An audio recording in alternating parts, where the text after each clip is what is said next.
2367 জনের যে নিয়োগটা হয়েছিল 2023 সালে, যেখানে আমরা রিসেন্টলি 3512 জন সুপারিশ প্রাপ্ত হয়েছি 10 গ্রেডে, অ্যান্ড সেটার প্রিলিমিনারি এক্সাম ছিল সেপ্টেম্বর 2023 সালে।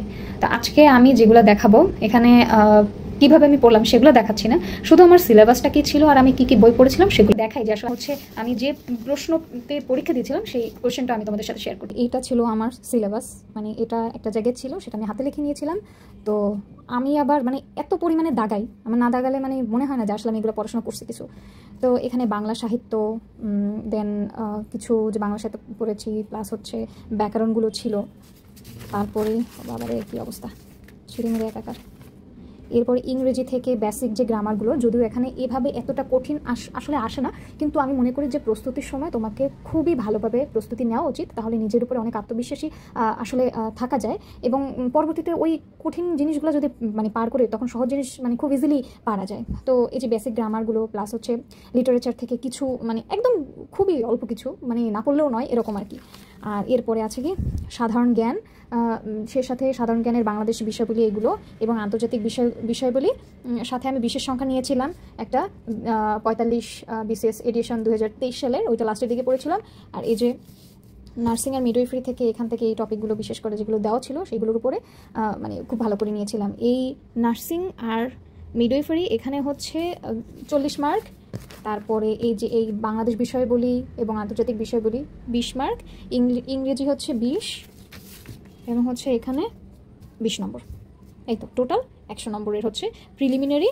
আর এই যে কোশ্চেনটা ছিল এখানে আমার ছিল শ্বেতকাঞ্চন, এবং এখানে কিন্তু 100টা কোশ্চেন, এবং ভুলের জন্য কিন্তু 0.50 নম্বর কাটা যায়, এবং প্রতি শুদ্ধ নম্বরে হচ্ছে এক নাম্বার করে।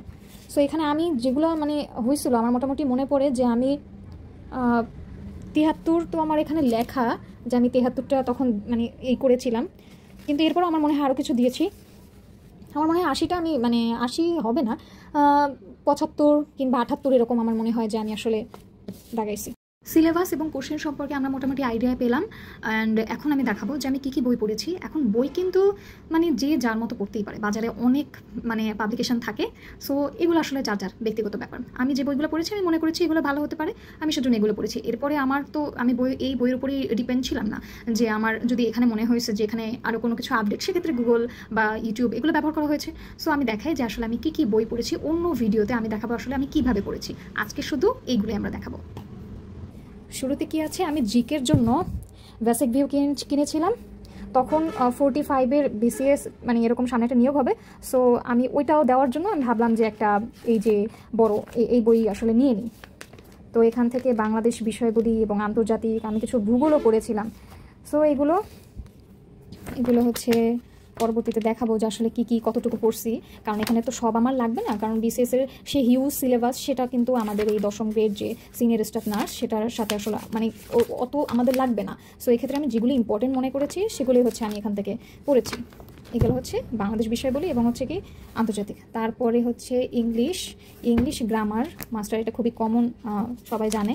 এখান থেকে আমি বেসিক যে গ্রামারগুলো আমার মনে হয়েছে যে প্র্যাকটিস করা লাগবে, এগুলোই আমি আসলে করেছিলাম। সব কিন্তু আসলে দেখা হয়নি, এই যে সব কিন্তু না, মানে যেগুলো আসলে আমার সিলেবাস বা আমার এই জবটার জন্য আসলে দরকার সেই জিনিসগুলি হচ্ছে আমি দেখেছি আর কি। আর এই বেসিক জিনিসগুলো তো যে কোনো বইতেই থাকে গ্রামার, সো এটা আসলে আমি ইংলিশের জন্য দেখেছিলাম। বাংলার ক্ষেত্রে হচ্ছে জর্জের বাংলা ভাষা সাহিত্য, এখান থেকে আমি যে বাংলা সাহিত্যগুলো সেগুলো তো দেখলাম। তারপরে এখান থেকে আমি আরও অনেক কিছুই আসলে পড়েছি, বাংলা যে লাস্ট রিভিশন 2023, এক সময় আবার 2023, হ্যাঁ, তারপরে আবার এই যে আগস্টে, মানে অনেক কিছু। যে বললাম আমি না দাগালে আসলে মানে আমার খুবই ভালোই লাগে না, আমার দাগাতে হয়। এবং বাংলা ব্যাকরণ থেকে আমি কিছু অংশ পড়েছি এখান থেকে, এই যে এখান থেকেও কিছু পড়লাম, আর যেগুলো আর কি দরকার। তো এই যে এগুলো আবার খালি রয়েছে। বাংলা সাহিত্য এবং বাংলা ভাষা, আর এর পাশাপাশি আমি এই বইটাও পড়েছি 9-10 যে গ্রামারের জন্য বেসিক গ্রামার, এটা পড়েছি, এটাও এখান থেকে। এই যেগুলো আর কি আমাদের একদম খুব কমন যে কোনগুলো দেশি, তারপর হচ্ছে বিদেশি শব্দ, এরকম অনেক বিষয়গুলো আর কি এখান থেকে এই বইটা হচ্ছে। আর আমার নিজের হচ্ছে যে নোটস খাতাগুলো ছিল, আমি যে জেনারেল নলেজ এগুলো আর কি, যে আপডেট যদি কোনো কিছু থাকে সেইগুলো আর কি এখানে অ্যাড করা। ওই বইয়ে তো পড়াই, প্লাস হচ্ছে এখানে যদি আরও কোনো কিছু থাকে বা কোনো কিছু মানে রিসেন্ট, সেগুলো আর কি এখানে আপডেট ছিল আমার মতো করে আর কি নোট করা। এই যে নোট করা মনে রাখার জন্য এটা গেলো হচ্ছে জেনারেল। তারপর হচ্ছে ইংলিশ এবং বাংলা গ্রামারের জন্য এখানে কিছু যে রুলসগুলো, স্ট্রাকচারগুলো আমি লিখে রেখেছিলাম, যাতে হচ্ছে পরীক্ষার আগের দিন শুধু আমি রিভিশনটা দিতে পারি এই খাতা দেখে, কারণ ওই সময় তো আর সব কিছু পড়া যায় না। এজন্য মানে আমি বেসিক জিনিসগুলো নোট করে রেখেছি, যাতে ওই পরীক্ষার সময় আগের দিন আমি জিনিসগুলো পড়তে পারি। কবিদের নাম, কবিদের হচ্ছে ওনাদের কাব্যগ্রন্থগুলো, কবি পরিচিতি, ঠিক আছে, এই যে জিনিসগুলো, নটবিধান, সত্যবিধান, আরও অনেক কিছু আছে যা যা সিলেবাসের অন্তর্ভুক্ত। এরপরে এটা হচ্ছে আচ্ছা, এটা হচ্ছে রিটেনের জন্য, এটা না।